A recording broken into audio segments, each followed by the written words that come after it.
Selawat dan salam dicurahkan kepada junjungan besar baginda Nabi Muhammad sallallahu alaihi wasallam, kerana dengan syafaat uzma baginda lah kita semua berharap di akhirat kelak. Hadirin wal hadirat hafizakumullah. Jadi judul yang diamanahkan kepada saya pada malam hari ini adalah akidah yang benar. Dia sebut akidah yang benar ni, orang dengar ni macam nak gaduh je Ustaz. Betul. Bila dengar akidah yang benar, berarti ada akidah yang tak benar. Bila bincang akidah ni benda yang berat. Padahal akidah ni benda yang pertama sekali wajib bagi sekalian mukallaf. Kenapa dia berat? Sebab nak memaham dia kadang-kadang jadi berat kalau dijadikan berat. Dijadikan mudah, mudahlah faham. Jadi kat radio tu, itu dah cuba paling rendah-rendah sekali dah nak syarahkan tu. Cuba semudah mungkin. Tahun pertama masuk radio IKIM dulu, episod 1, 2, 3, 4 lah, kena tegur dengan pengarah radio. Dia kata terlalu akademik, tak boleh, kena rendahkan lagi bahasa. Dia kata tak apa, kita rendahkan kerana paling utama adalah memahamkan kepada umat.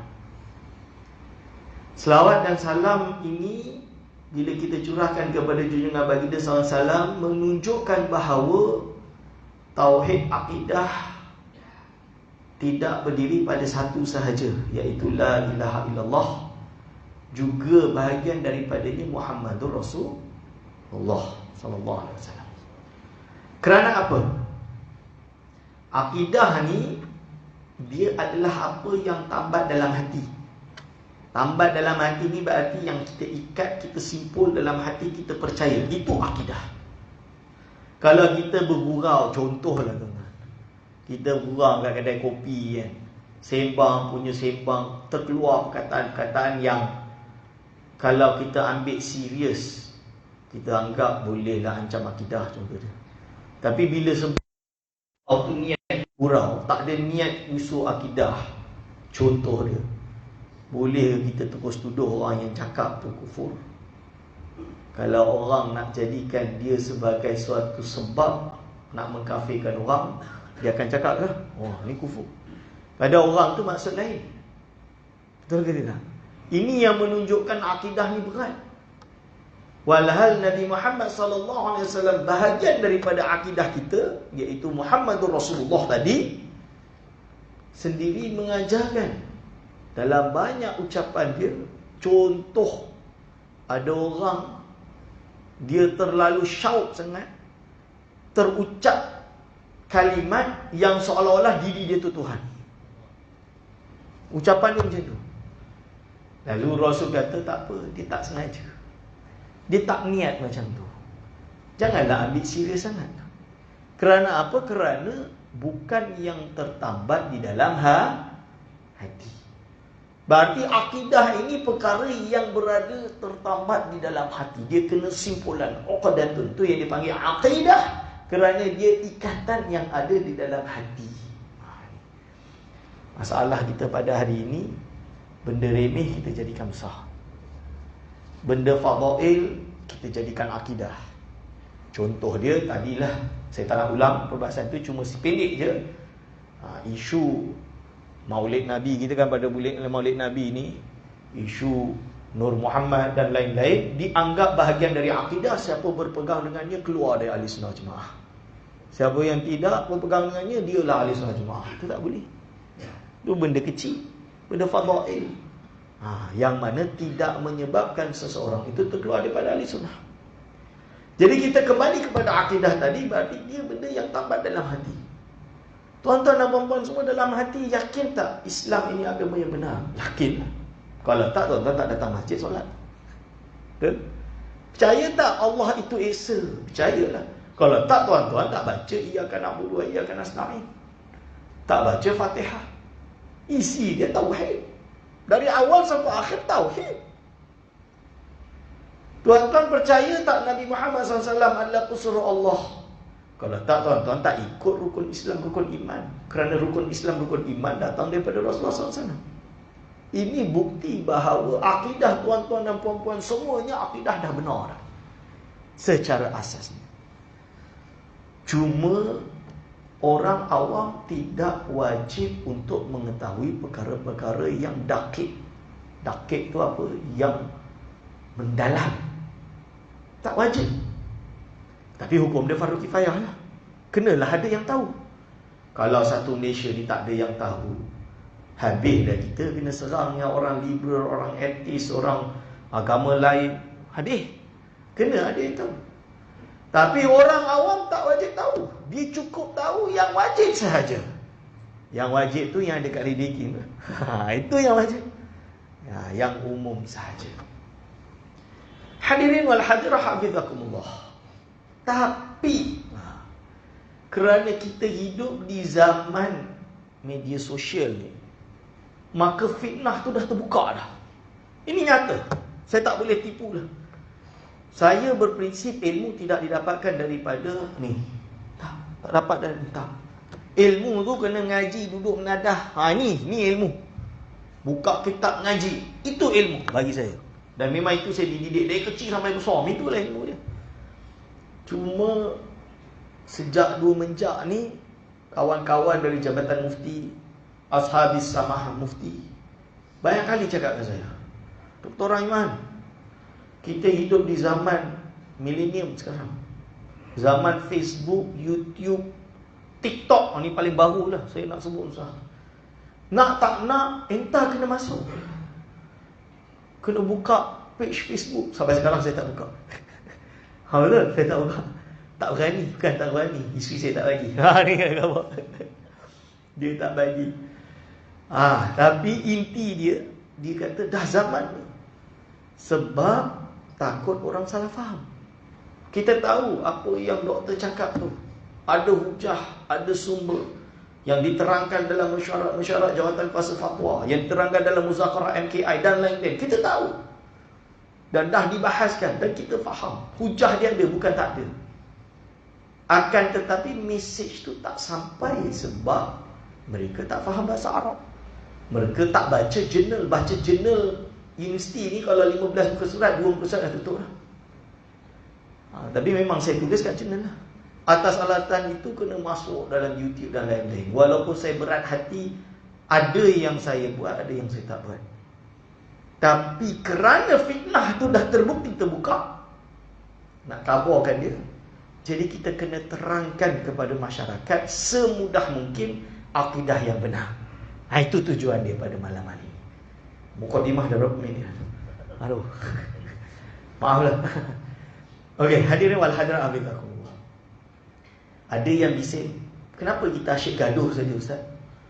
Sama-sama Islam, sama-sama ustaz tu berbalah, bergaduh saja. Saya kalau nak ikut hati saya tak nak gaduh. Wallahi. Tak kisahlah dengan Wahabi ke, dengan Syiah ke, dengan liberal ke, dengan apa, saya malas nak gaduh. Kita lebih baik duduk harmoni kawan yang semua. Saya belajar di Maghribi, kat ustaz saya, guru saya ada yang Salafi, Wahabi, ada. Saya ngaji bukan tak ngaji, ambil ilmu dari dia, ambil hadis daripada dia. Duduk dengan dia, dia tahu saya ni Sufi, dia tahu.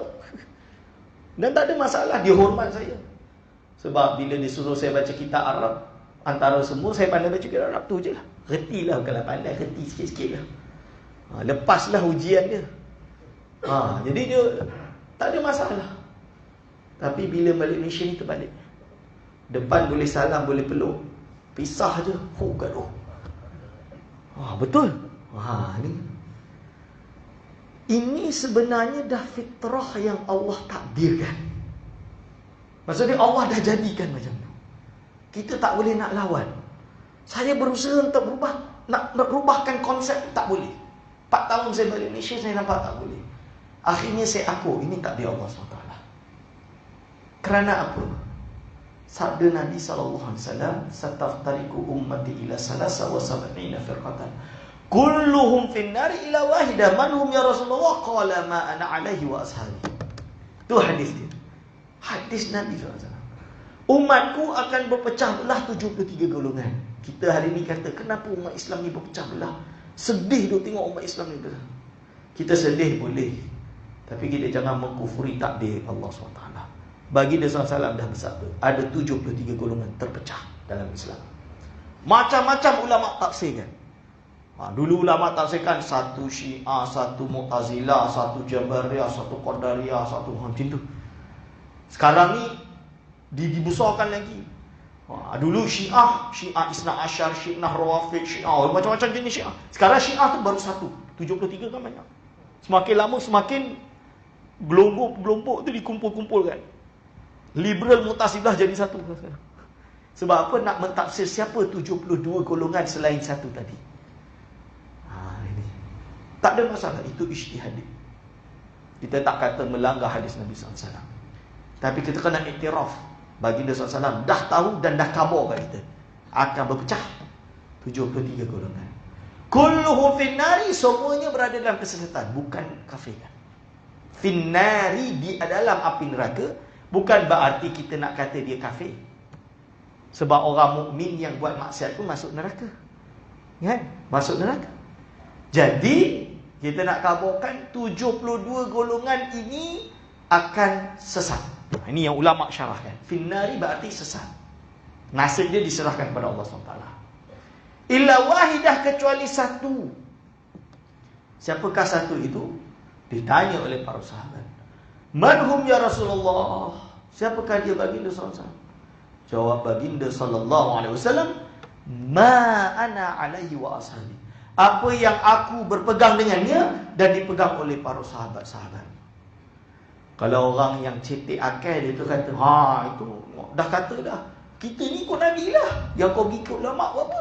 Ikutlah Nabi. Dia sebut tu. Tapi dia lupa wa ashabi, dan sahabat-sahabatku. Ikut Nabi. Lepas tu Sayyidina Umar bin Al-Khattab tarawih 20 rakaat. Tak nak ikut pula. Kata bid'ah 8 je, tak boleh lebih. Lebih ni bid'ah. Jangan cakap, tak adalah ustaz, kita tak kata macam tu. Siapa kata? Guru diorang nama dia Syekh Albani tulis dalam kitab dia, melebihi 8 rakaat itu bid'ah. 8 ini sunnah, lebih 8 bid'ah. Bukan saya tak tipu. Tu ada dalam kitab tu, boleh baca. Ini contoh. Dalam erti baginda SAW dah bersabda, ma ana alaihi wa ashabi. Ashabi berarti sahabat-sahabat baginda SAW. Sahabat-sahabat baginda SAW berarti mereka juga sunnah mereka, kita panggil sunnatul khulafa'ir rasyidin. Itu matters, itu menjadi salah satu pertimbangan hukum. Ini sebab tu Sayyidina Osman bin Affan solat Jumaat dua azan kan? Dua azan. Tu boleh buat. Kenapa tak boleh? Itu yang diikuti oleh para ulama setelahnya. Kerana sunnatul Uthman. Uthman ni tak cukup ke? Tak cukup soleh ke? Dia mubasyaruna bil jannah. Orang yang dijanjikan akan berada dalam syurga. Baginda SAW dah sabda. Tapi riwayat lain, hadis yang sama, riwayat lain al-jamaah. Ada hadis lain alaikum bil jamaah. Ada sumber lain la tajtami'u ummati 'ala dhalal. Umatku tidak akan berkumpul dalam kesesatan. Dalil ijma', buka kitab usul fiqh, itu dalil ijma'. Berarti ciri-ciri firqah yang selamat yang satu baginda SAW sabdakan tadi, pertama ikut Rasulullah SAW, ikut para sahabat, ikut majoriti. Kerana jamaah itu maksud dia majoriti. Ini pertimbangan kita. Kalau kita dah faham ni, InsyaAllah kita boleh tahu siapakah ahli sunnah wal jamaah. Okay, sekarang kita balik sejarah. Kalau pagi tadi saya tak balik sejarah, yang ni balik sejarah. Zaman Nabi SAW ada baginda, kalau ada khilaf tanya baginda, selesai. Tapi baginda SAW ni memang mengajarkan kepada sahabat banyak-banyak cara. Itu yang dipanggil oleh ulama ikhtilafu ummati rahmatun. Perbezaan pendapat umatku, umat Rasulullah SAW adalah rahmat. Ulama, salah seorang ulama nama dia Ad-Dimashqi belakang dia, saya lupa nama depan dia. Dia karang kitab Rahmatun fil Ummat, iaitu nama kitab dia Rahmat fil Ummat. Maksud dia rahmat pada umat. Kitab itu bahas khilaf 4 mazhab fiqh. Ditulis kitab. Okey, syarat solat, khilaf mana? Mazhab ni kata ni, mazhab ni kata ni, mazhab ni kata ni, mazhab ni kata ni. Itu je. Kita panggil perbandingan mazhab lah. Kitab khusus. Imam Sya'rani sufi besar, alim akidah, alim fiqh, alim tasawuf, termasuk ulama besar Universiti Al-Azhar Al-Sharif. Hari ni kalau tuan-tuan perempuan ada anak belajar Universiti Al-Azhar, bersyukur, sejuk mak dia mengandung. Sebab apa dapat belajar kat Azhar. Tapi kita kat Malaysia sekarang ni nak hormat ke Universiti Al-Azhar? Syekh Abdul Wahab Sya'rani ni ulama Azhar besar.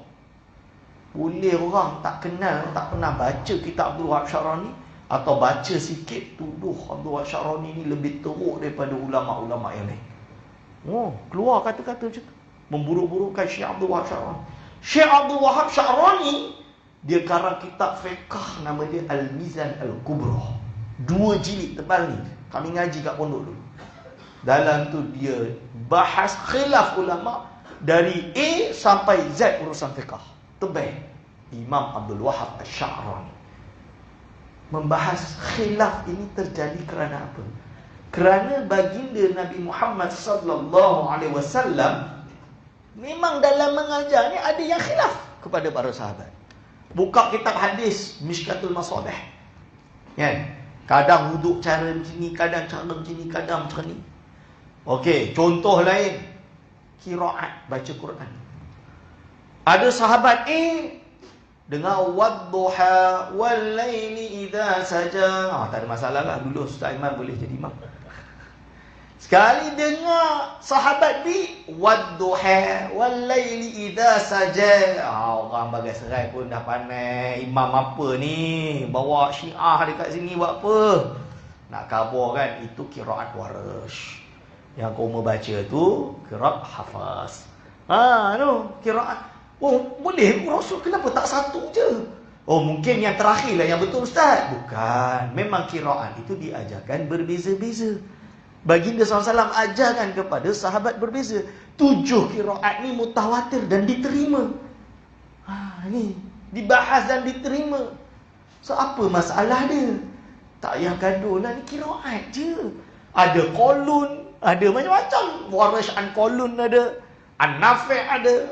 Ni saya bukan ahli qiraat lah, nak cerita je. Itu nama dia khilaf tanawwu.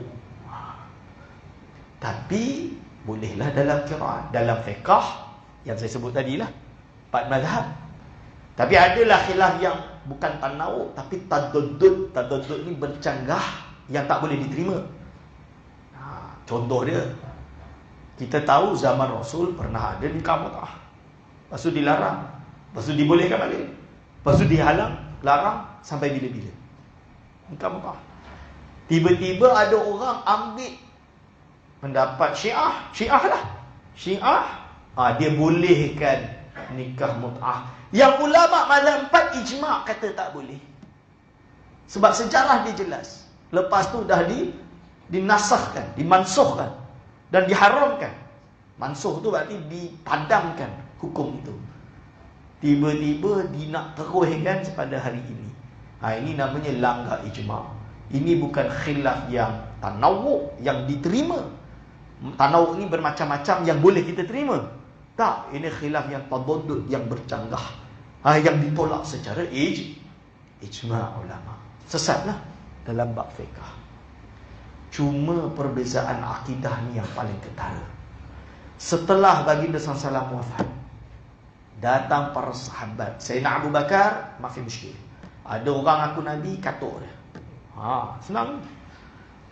Tapi datang Sayyidina Umar, mantap. Islam tersebar sampai hujung barat dunia, barat timur dan barat. Masuk Sayyidina Uthman, ada satu krisis yang baginda SAW dah pernah khabarkan kepada kita. Dia kena fitnah dan memang dia kena bunuh.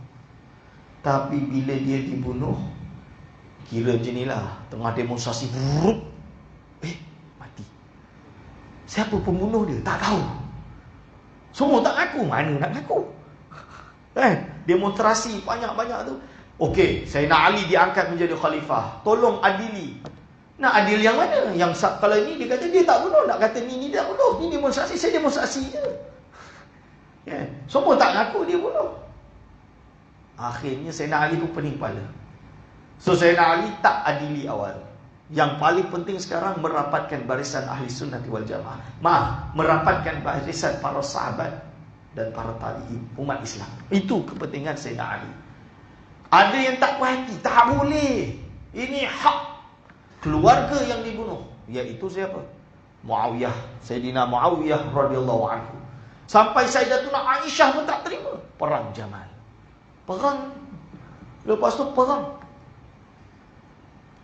Akhirnya antara Sayyidina Muawiyah, sebab dia nak blood money. Blood money ni dia itulah, ataupun qisas tu. Keluarga dia dibunuh. Yelah, zaman dulu kita kena faham. Zaman sekarang pun, apa rasa kalau tuan-tuan ada keluarga yang kena bunuh secara zalim? Nak diadili? Nak. Rasa tu macam mana? Macam itulah lebih kurang. Maka terjadilah perang Siffin. Akibat dari perang Siffin ini, ialah kepetahan di barisan Sayyidina Muawiyah yang sepatutnya sudah kalah, tapi meletakkan Al-Quran mushaf di atas tombak dan angkat. Al-hukmu lillah, al-hukmu lillah. Barisan Sayyidina Ali berhenti kerana menghormati mushaf. Itu mereka al-muslim akhul muslim. Muslim ini saudara muslim yang satunya. Jangan gaduh. Macam sekarang dia musuh duk serang kita nak duk fikir dia masih muslim, apa nak gaduh? Kita duk fikir macam tu. Betul. Sama Sayyidina Ali sama. Berhenti perang. Akhirnya tahkim. Tak ada siapa menang. Muawiyah selamat, Ali selamat. Tak puas hatilah golongan Ali. Sebahagian, bukan semua. Sebahagian golongan Ali tak puas hati. Dia patut dah menang kerana isu politik. Akhirnya keluar dari barisan Ali, dipanggil Khawarij. Keluar. Kharaja, keluar. Khawarij, golongan-golongan yang keluar. Dia keluar dari barisan Ali. Dia pakai Al-Quran, tuan-tuan. Kita kembali Quran dan Sunnah. Dia pakai Al-Quran. Dalam Muwatta' Imam Malik kata, golongan Khawarij ni baca Quran lebih sedap daripada orang lain. Solat ni dahi ni sima'uhum sujud. Tanda mereka, tanda orang yang kuat solat sujud. Tu Khawarij.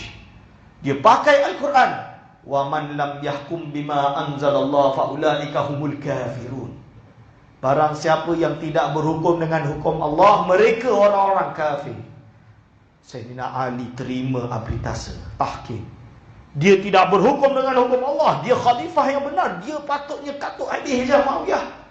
Berarti dia tak berhukum hukum Allah. Dia kafir. Dia kafir ke Sayyidina Ali karamallahu wajhah.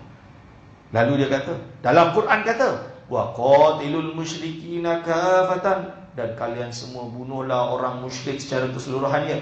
Sayyidina Ali kafir, maka dia halal darahnya, halal isterinya, halal anaknya. Jom kita bunuh dia. Ni cerita dia. Khawarij hantar pembunuh bunuh Sayyidina Ali karamallahu wajhah. Itu yang terjadi. Dihantarlah askar juga, assassin pembunuh untuk bunuh Sayyidina Muawiyah, tapi tak dapat bunuh kerana dia duduk di Damaskus dengan istana yang ada citadel, maka susahlah sikit nak lepas. Ni cerita sebenarnya. Ni cerita what happened. Tu golongan Khawarij, golongan ekstremis. Kita panggil takfiri pada waktu itu. Khawarij. Bukan, dan samalah pada hari ini. Hari ini dah habislah. Beberapa tahun lepas Daesh, ISIS, benda yang sama. Alasannya golongan Sufi tidak berhukum dengan hukum Allah, bawa benda bid'ah, kita bunuh. Betul. Cerita sebenar. Saya di Morocco pernah ada orang nama dia, bukan nama, saya tak lupa nama dia, tapi dia ni pengurus perpustakaan Tumbuktu, Masjid Tumbuktu. Kalau buka dalam Google tu, Masjid Tumbuktu, Tumbuktu Mosque dekat Mali, yang dibuat dari tanah liat tu. Dekat situ ada ribuan manuskrip, rare manuskrip, tapi Sufi. Dari dulu sampai sekarang Sufi. Ahmad Baba At-Tambaki, nama Syekh yang bina tu. Saya ingat lagi. So cerita dia, datang golongan, bukan waktu tu kan Daesh, Taliban lah. Taliban zaman tu, bukan zaman sekarang. Zaman waktu tu tahun 2013-14 ni. Dia datang nak masuk ke Timbuktu. Jadi cerita tukang perpustakaan ni, dia letak manuskrip dekat dalam keldai tu, dekat tong-tong besi tu, bawa keldai keluar jalan padang pasir. Padang pasir, bila nampak dia orang lalu, dia bertanya, ni siapa? Oh tak ada, ni barang dagangan, dia kata. Tujar, ni tujar. Apa dia biarkan? Nasib baik. Sampai kat masjid tu, manuskrip dah habis, tinggal mushaf sikit-sikit je. Dibakar je. Sebab dia kata, ni bid'ah. Kitab ni kitab syirik. Betul. Di Daesh, di Syria dan lain-lain, memang dibunuh. Dirakam lagi. Oh, ni golongan sesat. Dia kafir. Bunuh. Bayangkan kalau kita jadi takfiri, na'udzubillah min zalik. Apa nak jadi Malaysia? Oh, dia kata macam ni, kafir, keluar dari Islam, kafir, habis. Ini yang disebut lagi tadi. Petang tadi bagi pula. Petang. Masalah takfiri. Jadi di zaman Sayyidina Ali itu dah wujud golongan Khawarij. Ada pula golongan yang ekstrim dengan Ali, golongan Syiah. Sampai kata malaikat Jibril salah bagi wahyu. Patutnya nak bagi dekat Ali, terbagi kat Nabi Muhammad SAW. Oh, bahaya tu. Lahir dua kelompok ekstrim. Jadi ahli sunnah ni yang mana? Kisah dia, ahli sunnah tetap mainstream, tetap jamaah, tetap majoriti. Sayyidina Ali, Muawiyah termasuk yang baik. Yazid Nawasib sesat. Nawasib ni apa? Nawasib ni orang yang terlalu benci Ahlul Bait. Pun ada juga. Bagi dia Ahlul Bait ni kafir. Jadi mulut dia bila khutbah tu, mencaci maki Ahlul Bait, termasuk Yazid, anak kepada Sayyidina Muawiyah.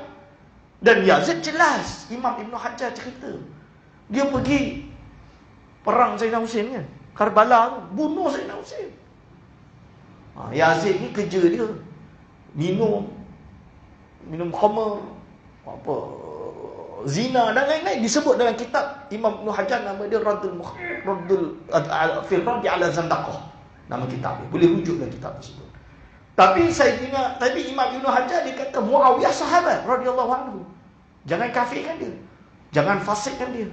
Dia adil, dia kutabil wahyi, yang menulis wahyu. Ini ahli sunnah tengah-tengah. Itu dia.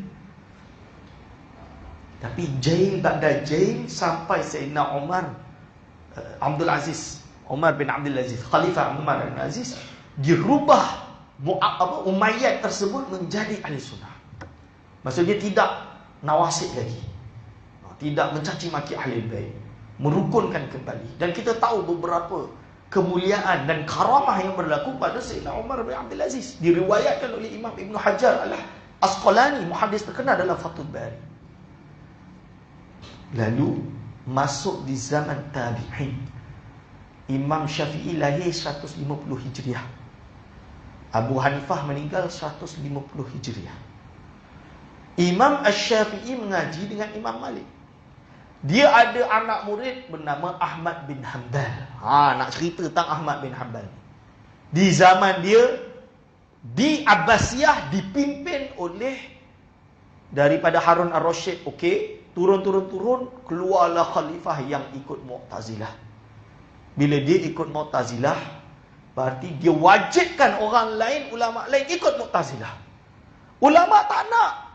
Dia memang dah pegang Quran Sunnah, berijtihad ikut neraca Quran dan Sunnah, menurut jalan yang benar, bukan jalan yang salah.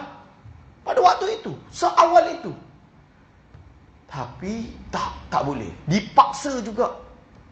Paksa kata Quran itu makhluk. Akhirnya dipenjara Imam Ahmad bin Hanbal. Kisah dia sebenar. Tak.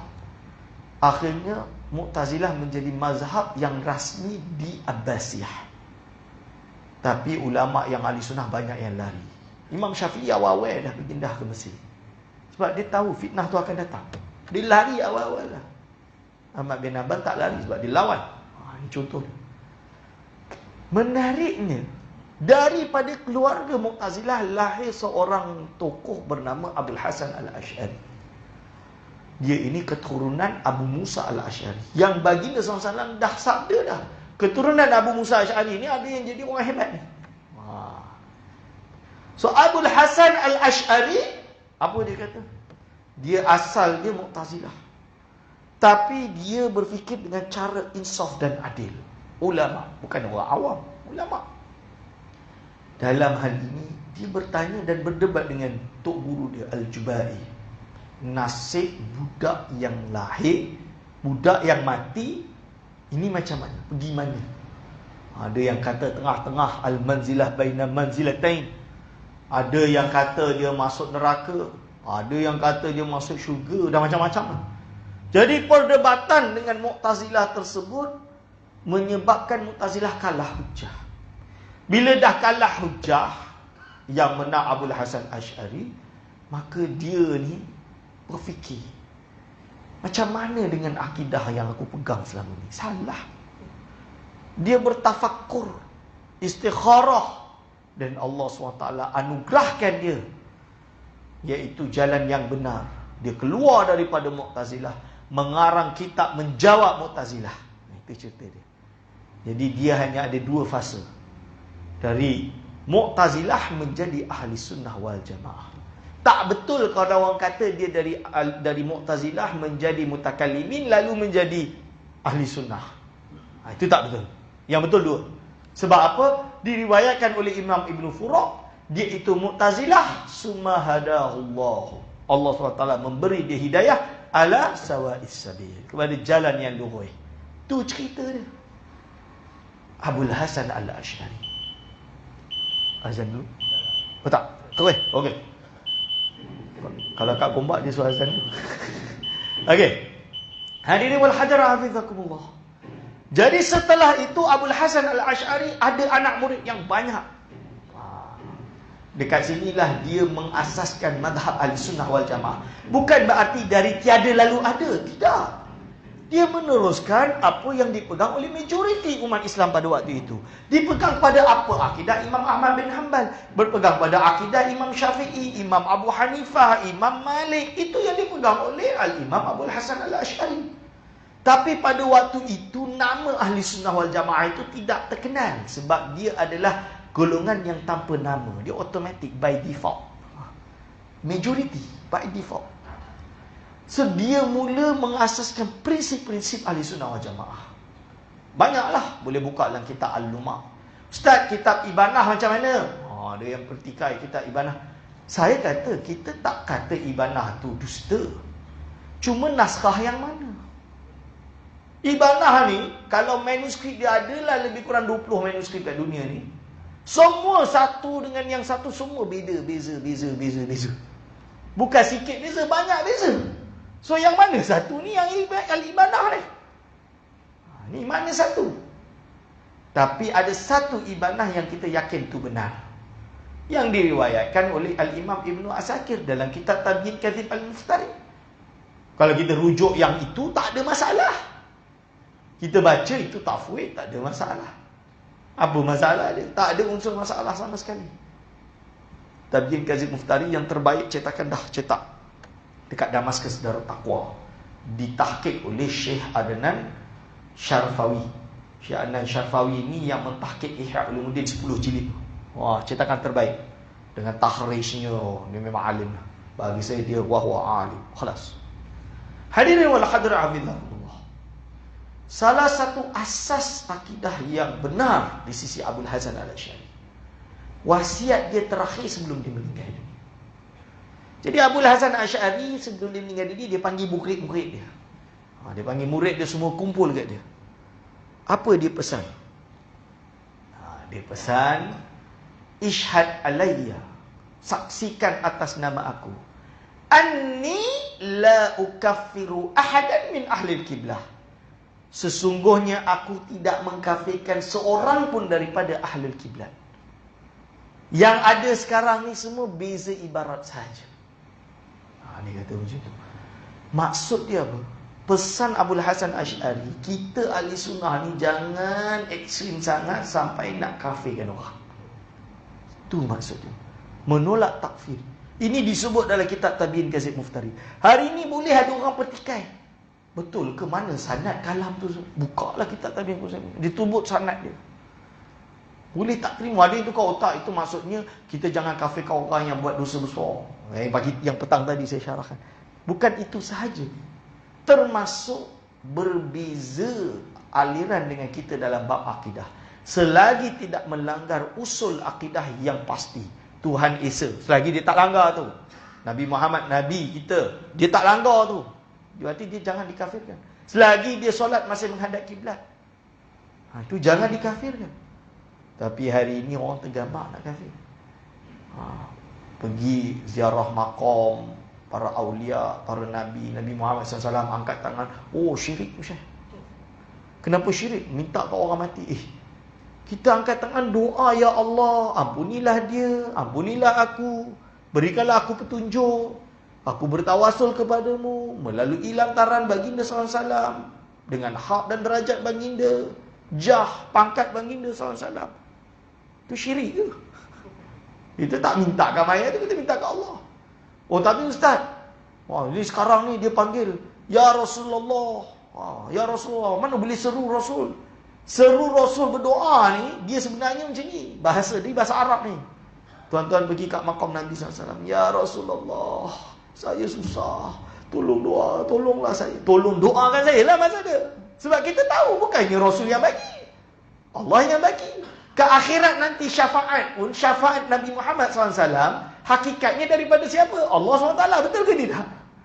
Kerana Allah SWT dah firman, yang boleh bagi syafaat, tidak ada yang dapat bagi syafaat illa liman adinalah. Kecuali yang Allah SWT telah mengizinkan padanya untuk memberi syafaat. Itu kita dah tahu akidah, kita dah tahu. Kalau kita percaya mayat tu yang bagi, kita bukannya baca Fatihah lepas doa. Oh, nak baca Fatihah, kita tahu dia yang bagi. Taklah, kita tahu Allah yang bagi. Kita bertawasul dengannya. Ini bukan saya yang kata boleh. Ulama. Ulama ni bukan biasa-biasa. Imam Ar-Ramli, Imam Ibn Hajar Haytami, Imam Subki, Imam Nawawi. Imam Nawawi tak cukup ke Imam Nawawi ni? Karang kitab Majmu'. Oh, bukan, itu bukan karangan Imam Majmu' tu, Imam Nawawi yang karang. Imam kitab Majmu' 23 jilid tu. Buka tu ada bahagian ziarah makam Rasulullah SAW. Lepas haji, manasik haji, babul hajj, dia ada ziarah makam Nabi SAW. Dia suruh bertawasul dan istighasah kepada Nabi Muhammad SAW. Disebut oleh Imam Subki, wa istighasah. Sebut kata istighasah. Tiba-tiba hari ini dia pusing-pusing-pusing. Tengok ni, dema dah boleh dah.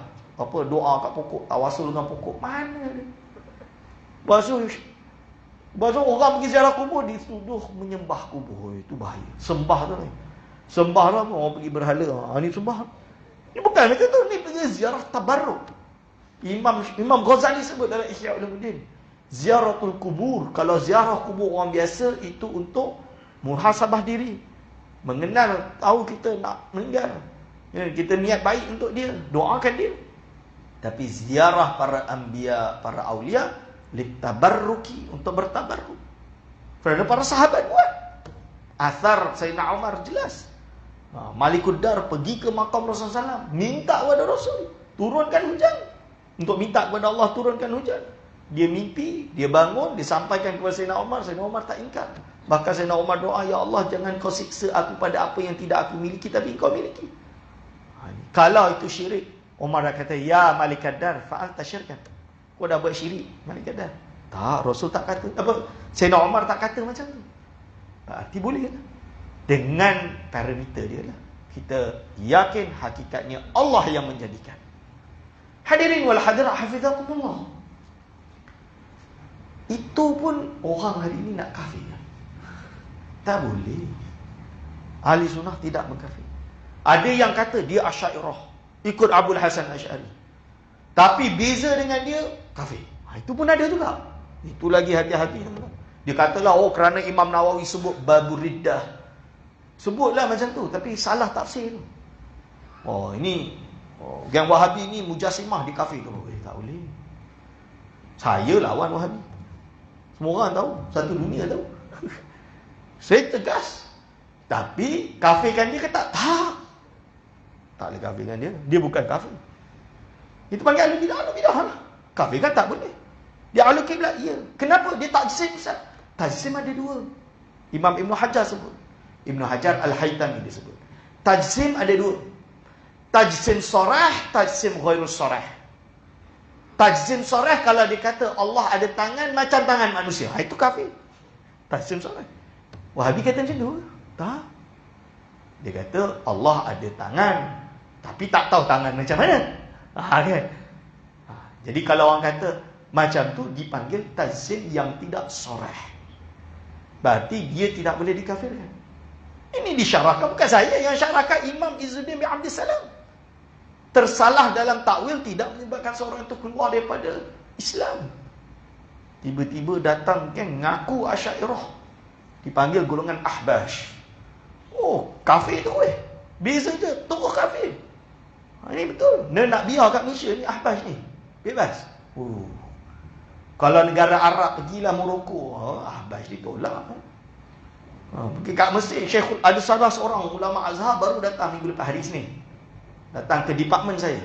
Hari Isnin lepas, Syekh Ashmawi belakang nama dia. Ada kat dalam Facebook. Ada rakaman dia. Saya ada dalam ni. Dia dah sebut. Golongan Ahbash ini jauh daripada ahli sunnah. Perangai itu macam ahli sunnah. Sebab apa? Duk kafirkan orang. Memang duk kafirkan orang. Dulu seganlah nak sebut nama firqah tu. Tapi sekarang kena sebut. Kalau tak, keliru. Sebab banyak orang tak kenal. Saya kenal sebab saya belajar negara Arab. Ulama-ulama Arab ajar saya, bagi tahu golongan ni memang bahaya. Termasuk ulama besar yang dia tahzir ni, Said Muhammad Ali Al-Maliki, Mutawali Sya'rawi yang terkenal tu, kopiah putih tu, Mesir tu. Oh, itu pun disesatkan, dikafirkan. Syekh Yusuf Qaradawi tu kafir tu kan. La ilaha illallah Muhammadur Rasulullah. Boleh nak biarkan dia hidup kat sini? Maksud dia bukan nak biarkan dia hidup tu, nak biarkan dia mengajar kat sini lah. Tu maksud dia. Dia kata saya pula nak suruh dia ni. Tak macam tu. Maksud dia takkan nak biarkan. Hadirin wal hadirat mizakumullah. Jadi manhaj ahli sunnah wal jamaah tidak mengkafirkan sesama ahli kiblat. Abul Hasan Asy'ari turun kepada murid-murid dia. Murid dia termasuk Abul Hasan Al-Bahili, muhaddis terkenal. Mujahid, saya lupa nama dia. Ada 2-3 nama. Dan banyak. Dan nanti turun ke generasi kedua daripada Asy'ariyah, Abu Bakar Al-Baqilani. Tak pernah dengar nama tu Ustaz. Ni nak kabur. Abu Bakar Baqilani, Al-Isfaraini, Ibnu Furak. Mereka ini ibarat macam inilah. Rasulullah SAW bersabda, ini jadi hadis. Tabi'in mengumpulkan hadis tu, dia buat chapterization. Samalah Imam Bukhari. Imam Bukhari, Sahih Bukhari, Kitabil Wahyi, Kitabul Iman, Kitabut Ta'wil, tafsir, kitab apa, Kitabud Diyat, Kitabun Nikah, kitab macam itulah. Dia buat chapterization of the hadis. Kumpulkan, buat chapter. Datang Imam Baihaqi hadis, okey, dia kumpulkan satu kitab tentang nama-nama dan sifat Allah sahaja. Contoh dia. So begitu juga dengan Al-Baqilani dan lain-lain. Jadi akidah ni dia kena kaedahkan biar simple untuk orang. Nak ajar orang ni senang. Gitulah. Lahirlah kitab yang Baqilani terkenal, Al-Insaf. Lahirlah kitab, beberapa kitab lain. Generasi keempat, datanglah Al-Imam Juwaini. Imam Juwaini, Imamul Haramain Al-Juwaini, guru kepada Imam Ghazali. Imam Juwaini ni, dia ada kitab Al-Irsyad. Irsyad ini kitab yang isinya akidah. Kitab akidah, isi dia akidah. Yang mana dia nak lebih mudahkan perbahasan akidah kepada orang yang mengaji akidah ni, dengan kaedah-kaedah ilmu kalam yang lengkap. Dia ada kitab Asy-Syamil fi Usuluddin besar. Ada yang kecil, ada yang Lum'atul Adillah lagi kecil. Diajarkan. Maka muridnya Imam Ghazali membuat hierarki kitab akidah. Kitab paling besar dia Al-Iqtisad fil I'tiqad, ilmu kalam. Lepas tu dia kecilkan menjadi Risalah Qudsiyah, dikecilkan menjadi Qawaidul Aqaid. Ini kitab-kitab Al-Imam Al-Ghazali. Imam Ghazali dalam kitab Al-Iqtisad fil I'tiqad dijelas kata, la nukaffiru ahadan min ahli qiblah. Kami tidak boleh mengkafirkan seorang pun daripada ahli kiblat. Tersalah kafirkan satu orang Islam. Ada satu orang Islam di sisi Allah dia Muslim. Kita kata dia kafir. Ini lebih berat daripada ada 1000 orang kafir kita anggap tu Islam. 1000 orang di sisi Allah tu kafir, tapi kita anggap 1000 orang tu Muslim. Ini lebih ringan daripada mengkafirkan satu orang Islam tadi. Itu kata siapa? Imam Al-Ghazali, tuan-tuan. Tiba-tiba datang Ahbash, dia tulis Imam Ghazali ni buat penat je, sebut-sebut ni. Tak betul Imam Ghazali cakap ni. Imam Ghazali dikritik. Imam Ghazali dikritik. Nak biarkan dia lagi. Saya kata, oi, Syekh, ini tak boleh jadi. Dan murid-murid dia tak boleh beza dengan tok guru dia. Kalau beza ni, tak boleh dah. Sebab guru dia paling hebat, muhaddis, mutakalim semua. Kalau nak bahas hadis, Sidi Abdullah Humari lagi banyak hadis dia buat. Yang dia tak apa, sina'ah hadisiah dia lagi banyak. Tak payah cakap lah. Ini hadir wal hadirah. Jadi Imam Al-Ghazali turun sampai kepada Imam Sanusi. Imam Sanusi dia silibuskan kitab akidah. Silibuskan ni apa? Kita kan belajar ni ada silibus sekolah, SPM, PMR, silibus lah. Kenapa kena silibus Ustaz? Dah kalau ajar kitab tebal-tebal ni dia tak faham.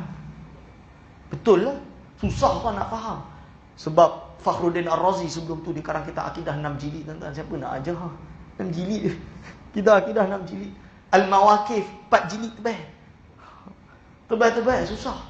Maka Imam Sanusi dia buat silibus. Ini untuk advance. Ini untuk pertengahan. Ini untuk pemula. Pagi tadi saya syarah panjang tu. Itu adalah hierarki kitab akidah yang Imam Sanusi syarahkan atau karang. Dan kitab akidah dia paling penuh barakah dinamakan dengan surah kecil. Atau nama lain dia Ummul Barahin. Ummul Barahin ni Masya Allah, kita tak boleh ingkar. Seluruh dunia, dari hujung barat sampai hujung timur, dari Maghribi sampai Merauke. Merauke itu bandar paling timur di Indonesia. Dia bagi juga dari Maghribi sampai Merauke. Semuanya mengaji kitab Ummul Barahin. Hatta di negeri Perak ni, Sultan Iskandar Shah di dalam kitab Risalah Iskandariyah dia, bahagian akidah tu Ummul Barahin. Di negeri Selangor, Sultan Alauddin Sulaiman Alauddin Shah, kitab akidah dia adalah Ummul Barahin. Tu kita tak ada ingkar. Ummul Barahin barakah dia besar. Di Malaysia masuk paling awal abad ke-11 atau 12 Hijriah. Yang dibawa oleh Qadi Amin Kedah. Nama Al-Qadi Syekh Amin Kedah Al-Qadahi. Manuskrip dia ada di Perpustakaan Negara di Kuala Lumpur tu. Tu terjemahan Ummul Barahin paling awal. Akan tapi kita yakin sebelum tu dah ada sepatutnya. Cuma tak ada bukti lah. Sebelum itu manuskrip dia akidah Nasafiyah mengikut manhaj Maturidiyah dan logik, kerana kita dekat dengan India. India menjadi menara ilmu bagi umat Islam dulu. Jadi zaman Syekh Hamzah Fansuri, Syamsuddin Sumatrani, Nuruddin Ar-Raniri, Abdul Rauf Singkil. Saya tak tahu Abdul Rauf, tapi 3 yang awal mereka pandai berbahasa Arab, bahasa Melayu dan bahasa Parsi. Itu yakin. Ulama India sebelum kemerdekaan pandai Urdu, Arab, Parsi. Sebab Parsi ini bahasa persuratan agama Islam juga. Selain Arab. Banyak ulama, Imam Ghazali tulis dalam bahasa Parsi juga. Nama dia Kimia Us-Sa'adah. Dalam bahasa Parsi. Mula Ali Qari, bukan. Syah Waliullah Ad-Dahlawi, dia ada syarah kepada Mishkat dalam bahasa Parsi. Ini misalan dia. Jadi, ini benda biasa. Kitab ini yang ditemukan adalah kitab Akidah Nasafiyah. Itu mazhab Maturidi. Masih ahli sunnah wal jamaah. Berarti, kalau menurut Al-Imam Ibn Battutah, traveler terkenal, dia cerita tahun 700 lebih, dia ziarah Aceh. Aceh ni mazhab dia Syafi'i. Kalau 700 lebih mazhab Syafi'i, kita yakinlah at least zaman 500 tu, sebelum 500 tu Islam masuk tu, dah mazhab Syafi'i. Betul ke tidak? Mesti bermazhab Syafi'i. Tak logik dia mazhab lain. Mazhab Hanafi Ustaz, susah. Kalau dah Hanafi, kenapa tak terus Hanafi? Tapi Syafi'i. Logik dia Syafi'i. Ada yang kata tak Ustaz, Syiah mazhab pertama masuk. Teori Perlak. Perlak ini adalah kerajaan Islam di Pasai, sebelum Pasai, kerajaan Pasai. Kerajaan Pasai ini yang diziarahi Ibnu Battutah. Sebelum Ibnu Battutah ziarah Pasai, Pasai ini dulu nama dia Perlak. Dinasti Perlak. Ada yang tuduh dia Syiah. Tapi saya tak percaya. So saya kaji. Prof Nakib Al-Atas kalau tak salah, dia kabur. Dia bahas, dia cerita. Kalau tidak murid dia, bahawa Perlak Syiah itu tak betul. Orang yang menuduh Perlak itu Syiah, dia bagi alasan kerana Islam pada waktu itu yang datang daripada Iran. Dan Iran ini Syiah yang berkaitan dengan Perlak. Sebab itu raja pertama dia, sultan pertama dia, nama dia Hussein ke Hasan, saya lupa nama. Pertama Hasan Hussein itu bukan sebab jadi Syiah, ya, ahli sunnah. Yang kedua, Iran pada waktu itu ahli sunnah. Syiah ni bila datang Safavid. Sebelum Safavid dia ahli sunnah. Ini kita kena tahu, ni fakta. So hanya datang daripada Iran pada waktu itu Parsi lah. Itu bukan tanda dia Syiah. Lalu dia tuduh lah, oh sebab dia buat bubur Asyura. Ini macam orang Syiah. Bubur Asyura ni ahli sunnah buat. Sekarang ni zaman guilty by association. Nampak sama je, tu sesat. Betul.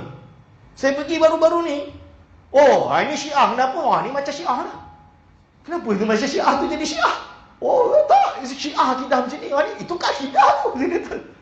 Benda yang sama bukan akidah pun, benda adat pun. Macam Syiah. Syiah tu. Bubur Asyura dituduh Syiah. Padahal Ibnu Hajar Asqalani pun buat bubur Asyura. Bukan Syekh Nawawi Banten pun sebut tentang bubur Asyura. Diriwayatkan daripada Ibnu Hajar Al-Asqalani. Ini contoh dia. Kacik Fatimah, terus Syiah. Tongkat Ali, terus Syiah. Sebab nama Ali, nama Fatimah. Bubur Asyura. Kalau macam tu, guilty by association. Tak boleh. Syiah ni, akidah dia jelas. Bagi dia Muawiyah kafir. Kita ada tak itikad kafir? Tak. Fasik pun tak. Radhiyallahu anhu wa radwan. Ini contoh dia. Ni kena jelas. Zaman sekarang ad hominem. Ad hominem tu guilty by association. Hanya sebab sama berassociate dengan seorang yang sesat, dia tu pun ikut sesat. Tak boleh. Ini hujah kena jelas. Saya memang bab macam ni saya terus terang lah, saya tak boleh terima lah. Kita ilmiah lah. Berhujah-hujah ilmiah. Jadi Perlak ni ahli sunnah wal jamaah. Jadi kalau dah ahli sunnah wal jamaah, maka sebab itulah dari dulu ulama ni yang ada di Nusantara ini semua ahli sunnah wal jamaah. Akidah dia akidah Asy'ariyah atau Maturidiyah. Dulu Maturidi jadi Asy'ari, sama je. Kecintaan kepada Imam Ghazali tu ada. Dan Imam Ghazali Asy'ari. Kita ni Ghazali. Fiqah mazhab Syafi'i. Imam Ghazali fiqah dia mazhab Syafi'i. Tasawuf kita ikut Imam Ghazali, Imam Junaidi. Samalah. Imam Ghazali itu tasawuf Imam Junaid dan Imam Ghazali. Ceritanya dulu orang Melayu ni, ulama Melayu ni dulu tak dapat pergi Mekah, nak beli kitab Ihya Ulumuddin ni jual lembu tu. Jual lembu nak beli kitab Ihya Ulumuddin 4 jilid tu nak mengaji. Pentingnya kitab Ihya Ulumuddin sebab semua benda ada dalam tu. Ni. Ada pula hari ni nak memperlekeh Ihya Ulumuddin. Dia kata kitab ni tak betul lah macam-macam. Ni hati-hati. Ihya Ulumuddin ini diringkas, diterjemahkan ringkasan daripadanya dengan beberapa tambahan oleh Syekh Abdul Samad Al-Falibani bernama Siyarus Salikin. Kitab Siyarus Salikin ini dibaca di istana-istana di Malaysia. Terutama istana Kuala Kangsar. Istana Iskandariah. Istana Kuala Kangsar ni dibaca kitab Siyarus Salikin. Masih ada lagi Sultan Iskandar Shah rahimahullah punya, almarhum Sultan punya naskah Siyarus Salikin. Ni. Banyak kitab-kitab tasawuf masih ada di sana. Menunjukkan bahawa kita tak boleh pisah. 3 tadi. Akidah Asy'ariyah, fikih mazhab Syafi'i, walaupun kita iktiraf mazhab yang 3 lainnya, bukan tak iktiraf, kita iktiraf. Tapi mazhab kita satulah, Syafi'i. Dan tasawuf Imam Al-Junaid dan Imam Al-Ghazali. Ghazali pun cukuplah. Sebab apa nak sebut Junaid tu terlalu, yelah kadang siapa, macam mana tasawuf Imam Junaid? Imam Junaid ada beberapa risalah yang sampai kepada kita, tapi ada yang tidak sampai kepada kita. Yang menariknya, orang duk sebut Al-Junaid, Al-Junaid, Al-Junaid, dia tak baca kitab. Banyak tasawuf Imam Al-Junaid ada dalam kitab-kitab tasawuf awal, tahun 300 lebih, 400 lebih, itu dah ada syarah-syarahan Imam Junaid dalam isu tasawuf. Orang tak baca, kita baca. Kita tahu, kita diam. Nanti kita bagilah. Kawan saya Ustaz Isa ini, Matin, dia kata kat saya, kita ni ada kerih, tapi jangan tunjuk dulu kerih kita. Dia kata gitu. Sorok dulu. Boleh lah sorok-sorok. Saya kata, macam tu.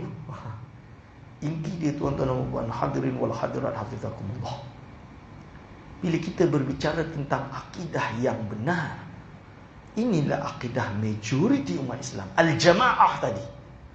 Bukti dia apa? Kita ada dekat Nusantara, alam Melayu, dulu panggil Nusantara. Setelah zaman Nusantara dipanggil Al-Jawi. Al-Jawi. Ustaz, saya dari Patani bukan Jawa, Ustaz. Ulama Patani pun panggil Al-Jawi. Betul. Orang Aceh, Al-Jawi. Abdul Rauf Al-Jawi. Syekh Yusuf Makassar. Dari Makassar bukan Jawa, Al-Jawi. Bila dia pergi jumpa Habib Abdullah Al-Haddad yang saya sebut tadi tu, Habib Abdullah Al-Haddad kata Syekh Yusuf Al-Jawi. Dia tak sebut Makassari, susah nak sebut. Al-Jawi. Itu Syekh Yusuf Makassari ke? Dulu saya ada manuskrip sanad, bukan sanad, ijazah Habib Abdullah Al-Haddad kepada Syekh Yusuf Makassari. Kawan saya, pelajar orang Indonesia, buat PhD di Universiti Berlin kat Germany. Dia buat PhD kat Universiti Berlin. Manuskrip Syekh Yusuf Makassari punya ijazah daripada Habib Abdullah Haddad, dia bagi saya. Cuba saya cari, tak jumpa. Saya tak tahu saya letak mana. Maksudnya gambar tu saya tak tahu file mana saya letak. Tapi saya ingat saya dah simpan kat dalam file saya. Tapi taklah, punyalah banyak.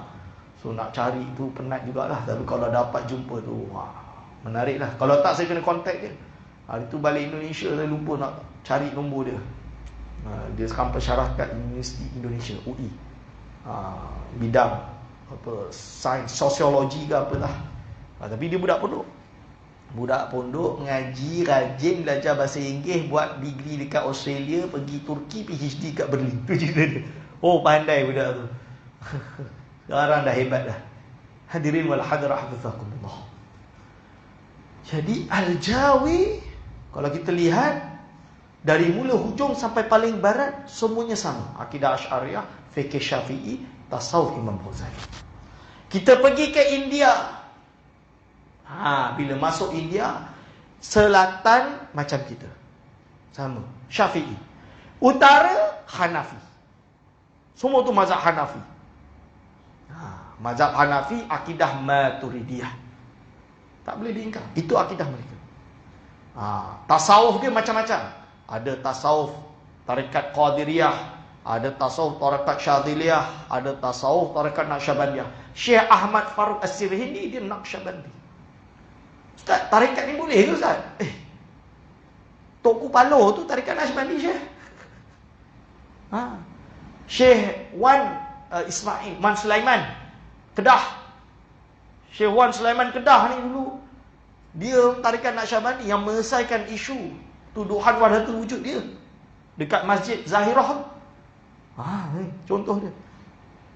Kat Perak ni, Syekhul Islam Saleh Minangkabau. Syekhul Islam Saleh Minangkabawi. Dia bertarekat Naqsyabandi. Kawan baik kepada Syekhul Islam Selangor, Tengku Mahmud Zuhdi, bertarekat Naqsyabandi. Aduh, jangan gitu. Dengar pelik je. Ni sesat ni. Ni saya kata bahaya. Tengok YouTube je. Tengok orang tu duduk zikir menari. Ni sesat ni. Bukan tak. Itu ada hujah dia. Imam Suyuti sebut kisah Ja'far menari di depan Rasul kerana merasa kenikmatan mendengar kalam dari Rasulullah SAW mengatakan, engkau menyerupai rupa dan akhlakku ya Ja'far. Suka tu menari. Kalau Rasul biarkan dan benar, samalah kita bila kita syauk berzikir. Ulama bergerak badan tersebut adalah diharuskan dengan syarat. Dia ada syarat dia lah. Bukan pergerakan macam perempuan. Pergerakan dia ada adab-adab dia. Dan ini disebutkan bukan saya, ulama, Imam Suyuti. Dia kata itu salah istidlal, faham Quran Sunnah tu salah. Baru keluar video tadi. Ada ustaz mana dah. Dia dah sebut, ini salah istidlal ni. Kisah Ja'far tu bukan dalil untuk bolehkan. Bukan saya yang istinbat, Imam Suyuti. Imam Suyuti ni hafal 200,000 hadis. Hafiz terakhir. Diperlekehkan. Imam Suyuti ni kitab dia karang 500 lebih tuan-tuan. Menjadi rujukan umat hari ni. Tanpa Imam Suyuti kita tak ada Ashbah wan Nadhair, Qawaidul Fiqh. Itu diperlekehkan. Dia fatwa, dia keluar fatwa khusus dalam bab ni. So kalau kita tak tahu, kita jangan komen, tutup mulut. Paling senang isu cium kaki lah. Dia kata mana boleh ni sesat ni, disyirik, disujud. Itu bukan sujud, tu cium kaki. Cium dengan sujud beza. Cium kaki hukum dia apa? Dalam mazhab Syafi'i, Imam Romli, Imam Ibn Hajar Haytami, Imam Nawawi, 3 imam ni dan lain-lain tak ada yang khilaf. Mengatakan cium kaki, cium tangan, cium kepala hukum dia makruh kalau orang tu kaya. Yundabu dzalika, disunatkan perkara tersebut li ilmin, kerana ilmu, untuk guru kita lah. Li syarafin, kerana kemuliaan yang dia ada. Li lilayatin mashunah, dia qadi misalan dia. Atau kerana nasab, dia bapa kita, dia mak kita. Sunat, yundabu tu sunat. Lepas tu kita nak tukar. Dari sunat tu terus turun jadi sesat. Come on man. Usul fiqah macam mana? Lulus ke tak lulus? Jadi JK fatwa itu pun tak boleh lulus. Geram saya betul. Benda basic tak lulus. Ustaz, saya tak sepakat. Itu pendapat imam, dia tak masuk. Kalau nak cakap macam tu khilaf-khilaf pun yang terkenalah berlapang dada. Ada ulama berpendapat seperti itu. Jangan berbeza. Jangan nak benda khilaf. La tabdi'ah fi masail khilaf. Jangan membida'ahkan pada masalah khilaf. Sebab itu Tuanku Sultan Dunia Maha Mulia Sultan Selangor pagi tadi bertitah, kalau ada satu amalan yang tidak disetujui, mufti-mufti dan para ulama kena belajar adabul ikhtilaf. Adab untuk berbeza pendapat. Agree to disagree. Samalah. Negeri lain tak nak ikut, tak ada masalah. Itu hak mereka. Tapi jangan condemn negeri Perak. Itu masalah. Condemn negeri Perak tak betul lah. Kita ni ada sultan, kita ni ada fatwa, kita ada jawatan kuasa fatwa, kita dah bermusyarat, kita ada hukum, kita ada alim ulama kita. Ini hak kita. Negeri lain jangan sibuk-sibuk nak kacau. Lebih-lebih lagi nak curi zakat kita. Itu lagi lah. Betul. Zakat ni mereka nak dicuri. Itu tak boleh. Amil kat sini dilantik oleh Duli Yang Maha Mulia Sultan. Pada Sri Sultan Perak melantik amil. Amil je yang boleh ambil dan juga mentasarufkan. Ini negeri lain pula tiba-tiba lantik ejen. Ejen bayar zakat, bagi zakat. Ini crossing, melanggar batas wilayah. Hadirin wal hadirat hafizakumullah. Jadi dalam bab tasawuf ni, jangan bila dengar macam pelik je, kita tolak lah tu. Tak. Penilaian benar atau tidak bukan pelik pada kita, tapi rujuk kepada kitab-kitab ulama, pendapat-pendapat ulama. Ini yang kita rujuk.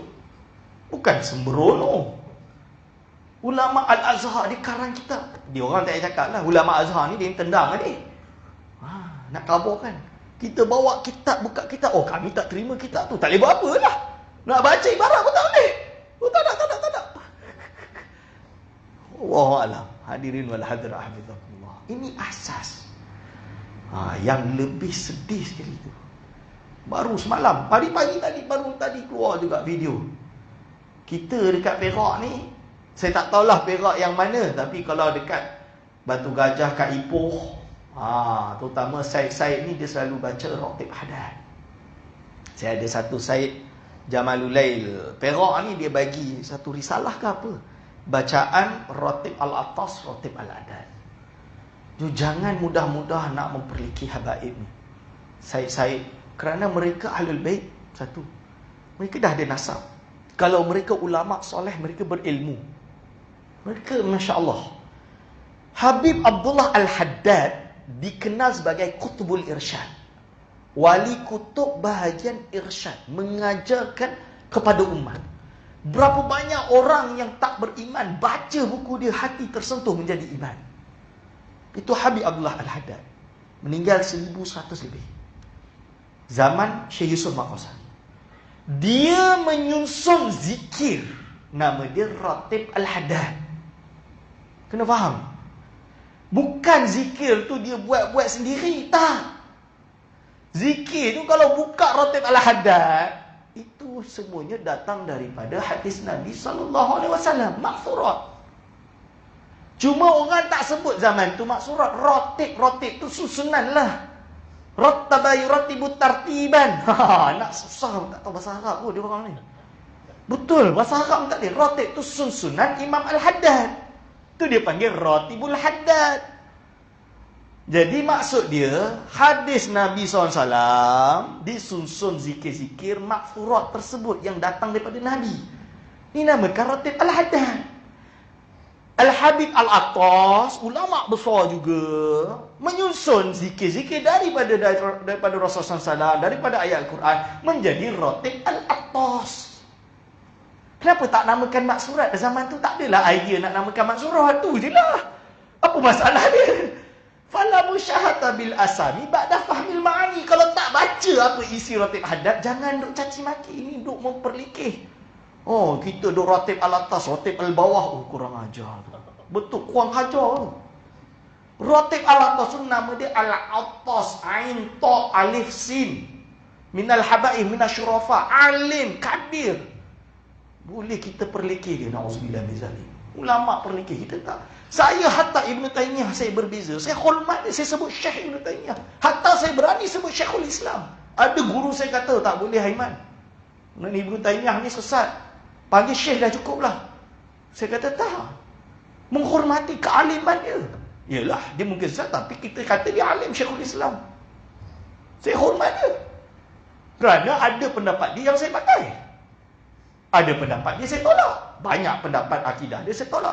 Ada pendapat fiqah dia yang saya ambil istifadah darinya. So tak ada masalah bagi saya. Menghormati. Ini tak main Al-Atas Al-Bawah. Oi, kalau tengok video tu dislike. Betul. Baru tadi orang hantar, saya terkejut. Boleh pula mengkritik macam tu, tuan-tuan. Ratib Al-Haddad tu adalah maksur. Tak jauh beza dengan maksurat Hasan Al-Banna. Kenapa tak baca Hasan Al-Banna datang kemudian? Susunan Al-Haddad datang terdahulu. Barakah mana? Terdahulu atau terkemudian? Kenapa tak baca Al-Azkar saja, Ustaz? Baca! Kenapa kata tak baca? Cuma Al-Azkar ini doa-doa. Okey, tengok anak bulan, ni doa dia. Nak makan ni, doa makan pun dia kata bidah. Doa buka puasa, Allahumma inni laka sumtu wa bika amantu wa ala rizqika aftartu bi rahmatika ya arhamar rahimin. Lebih kurang macam itulah. Itu ada dalam Al-Azkar. Itu pun bidah. Nak kata macam mana? Al-Azkar ibadah Nabi pun bidah dia kata. Oh, hadis dhaif tak boleh pakai. Imam Nawawi dah sebut dah, hadis dhaif, fadhail amal boleh dipakai. Tu bukan kita pakai. Saya ngaji Al-Azkar tu, ngaji dah bodoh, ngaji dari awal sampai akhir, khatam, bukan tak khatam, amal. Cuma nak amal semua tu ialah tengok anak bulan sebulan sekali. Kalau tak pergi tengok macam nak doa. Itulah. Kan doa tengok anak bulan. Nak lahir apa, doa nak lahir, doa nak apa, semua ada kat situ. Beli baca, amalkan. InsyaAllah. Ratib Al-Haddad, zikir harian. Baca, kumpulkan satu, baca. Ada ulama' besar, Abul Hasan Syadzili. Abu Hasan Syadzili dia ada hizib dia. Bukannya menyeleweng, dia sebut syarah. Dia ada syarah disebut oleh Ahmad Zarruq. Syarah Hizib Bahar. Hizib Bahar tu macam ni. Abu Hasan Syadzili nak pergi Mekah, nak pergi haji. Bila dia naik laut, apa doa yang aku nak naik bila naik atas, naik kapal ni? Dia susunlah doa dia untuk selamat naik kapal. Dia jalan kat tanah, naik kuda ke, naik unta ke, naik apa kan? Dia karang Hizib Barri. Bukan terkeluar tak, ada sumber, ada daripada hadis, ayat Al-Quran yang menunjukkan erti makna yang itu. Berdoa kepada Allah, berdoa dengan berdoa dengan ayat Al-Quran tak boleh ke? Ini itu Imam Abu Hasan Syadzili. Nak tahu dalil dia, rujuk syarah dia. Imam Ahmad Zarruq, ulama yang mengumpulkan semua fan ilmu, akidah, fiqh, tasawuf. Dia syarah hadis dah benda tu. Pun bid'ah juga. Tak payah katalah semua benda jadi bid'ah. Abul Hasan Asy-Syadzili, sikit lagi. Abu Hasan Asy-Syadzili dikarang Hizib Barri, Hizib Bahri. Barri dengan Bahri. Lepas tu datang Al-Imam Guru, salah seorang ulama besar Maghribi, meninggal 2014. Nama dia Profesor Dr. Abdul Hadi At-Tazi, lulusan Universiti Qarawiyyin yang lama, Qadim. Lepas tu buat PhD di Iskandariah. Dia menjadi diplomat, duta Morocco di berbagai negara, termasuk Iraq, termasuk Saudi, termasuk Mesir. Banyak negara dia jadi diplomat. Dan dia mengarang, dia pernah naik kapal terbang, tak pernah landing. Jadi landing, tukar kapal terbang, pergi ceramah, naik lagi. Macam itulah kira. Jadi waktu dia habis kat udara, dia ni bertarekat Syadziliyah. Dia nak baca Hizib Bahri, aku atas angkasa. Aku nak baca Hizib Bahri, aku tak naik unta. So dia pun susun ayat-ayat menerangkan tentang udara lah. Dia namakan hizib dia Hizib Al-Jawi, udara. Bukannya keluar ayat Quran dalam tu. Ayat-ayat Al-Quran, bertabaruk dengan ayat Al-Quran. Tak pernah buka, dengar je, ini bid'ah ni. Khalas. Kalau kita bersikap macam ni, tuan-tuan dan puan, habislah. Berapa banyak ulama kita sesatnya. Termasuk ulama-ulama kita yang hebat, termasuk Syekhul Islam di Melayu, di Malaysia, iaitu Syekh Abdullah Fahim rahimahullah. Maksud kesimpulan daripada pengajian kita pada malam hari ini, akidah Ahli Sunnah wal Jamaah yang ada di Malaysia ini adalah sama yang ada di India, sama yang ada di Iraq pada hari ini, sama yang ada majoriti orang Hijaz dahulu dan hari inilah, insya-Allah. Di Hadramaut, Tarim, sama, tak ada beza. Masuk ke Mesir, University Al-Azhar Asy-Syarif, akidah Asy'ariyah, menerima 4 mazhab, bertasawuf Imam Junaid dan Imam Ghazali. Tareqah itu ibarat mazhab dalam bertasawuf. Kalau akidah Asy'ari Maturidi, mazhab di dalam akidah. Kalau mazhab Maliki, Hanafi, Hambali, Syafi'i adalah mazhab di dalam fiqh. Boleh nampak tu rantaian dia. Itu jelas. Kita pergi lagi ke barat, kita ada Libya.